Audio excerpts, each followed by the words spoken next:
Hi, this is Nagendra from ఎన్ఎస్కిప్ channel. ఈరోజు మన topic the bluff movie review. ఇది అమెజాన్ ప్రైమ్లో తెలుగులో కూడా అవైలబుల్గా ఉంది.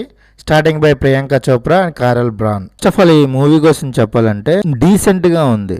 మరీ అంత హై చేయటట్టు మూమెంట్స్ లేవు, మరీ అంత లో మూమెంట్స్ లేవు. డీసెంట్ వాచ్ అనమాట. ఇక స్టోరీలోకి వెళ్తే ఎయిర్సెల్ ప్రియాంక చోప్రా వాళ్ళ భర్త కోసం ఎదురు చూస్తుంటుంది. వాళ్ళ భర్త ఒక నావికా అధికారి. అతని బోర్డుతో అందరు చేపల వేటకి తర్వాత రవాణా సరుకులు చేస్తుంటాడు. ఆ దీవి నుంచి ఒక చిన్న దీవి వ్యవసాయాన్ని చేసుకుంటూ పంటలు పండించుకుంటూ చర్చిలో ఉన్న ప్రతి ఒక్కరితో హ్యాపీగా ఉన్న అందమైన ఫ్యామిలీ.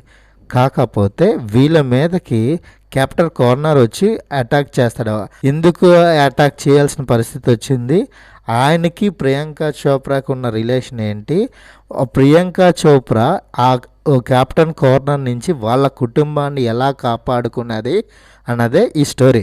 1846 సంవత్సరంలో కరేబియన్ సముద్రపు దొంగలు చేస్తున్న వాళ్ళ అకృత్యాలు ఎలా ఉండేవన్నదే ఈ స్టోరీ. వాళ్ళందరూ రాబిన్ హుడ్స్ అనుకుంటారు, కానీ సముద్రపు దొంగలు చాలా అకృత్యాలు చేశారన్నదే చెప్పడానికి ఒక కథ అన్నమాట. ఈ మూవీ యొక్క యాక్షన్ అడ్వెంచర్, యాక్షన్ సీన్స్ చాలా బాగున్నాయి.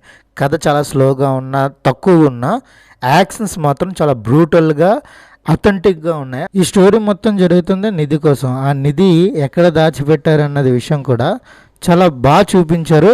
వాళ్ళు ఎంచుకున్న ప్లేస్ కానీ అక్కడున్న కండిషన్స్ కానీ చాలా నీట్గా పర్ఫెక్ట్గా ఎస్టాబ్లిష్మెంట్ అయ్యాయి. అదే కాకుండా ప్రియాంక చోప్రా బ్యాక్ స్టోరీ కూడా మనకి చాలా తక్కువ చూపించాడు. ఒక షార్ట్ మాత్రమే చూపించారు. అయినా కూడా పార్ట్ 2లో మంచిగా చూపిస్తారని నేను అనుకుంటున్నాను. మెయిన్గా ప్రియాంక చోప్రా యాక్షన్ సీన్స్లో ఎరగదీసిందనే చెప్పాలి.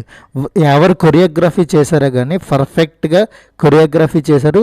తను పర్ఫెక్ట్గా నటించింది కూడా. విలన్ కింద కారల్ బ్రాన్ కూడా చాలా బాగా యాక్ట్ చేశాడు. ఆయన బాయ్స్ వెబ్ సిరీస్ చూశాను, హైలైట్ వెబ్ సిరీస్. అక్కడి నుంచి ఆయన ఫ్యాన్ అయిపోయాను. కానీ విలన్ కింద కూడా ఇంత బాగా యాక్ట్ చేస్తాడని నేనైతే అనుకోలేదు. కానీ సింక్ అయిందనమాట. తనకి ప్రియాంక చోప్రాకి వచ్చిన సీన్స్ అయితే చాలా బాగా పండాయి. అది స్టోరీకి హెల్ప్ అయిందనమాట. ఇంకా బ్యాక్గ్రౌండ్ మ్యూజిక్ కానీ కాస్ట్యూమ్స్, మెయిన్ కాస్ట్యూమ్స్ మనం 1846లోకి వెళ్ళిపోతాం అనమాట. వాళ్ళు అలా డిజైన్ చేసిన విధానం మాత్రం బాగుంది. ఇంకా మైనస్లు ఏవైతే ఉన్నాయి, ఎందుకంటే స్టోరీ లేదు, ఎక్కువ పెద్ద స్టోరీ ఏం కాదు, సింపుల్ స్టోరీ కాబట్టి ఎవరికి ఎక్కకపోవచ్చు. యాక్షన్స్ కోసం అయితే మీరు ఒకసారి చూడొచ్చు. ఆ యాక్షన్స్ వల్లే నాకు సినిమా నచ్చింది. యాక్షన్స్ లేకపోతే సినిమా నేను 2 కన్నా బిలో ఇది. అందుకనే ఈ స్టోరీకి నేను ఇస్తున్న రేటింగ్ 3.75/5 అనమాట.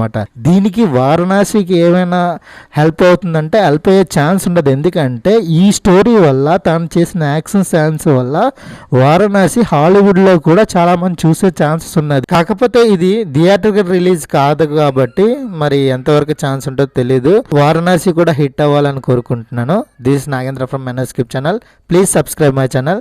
Thank you for watching. Thank you.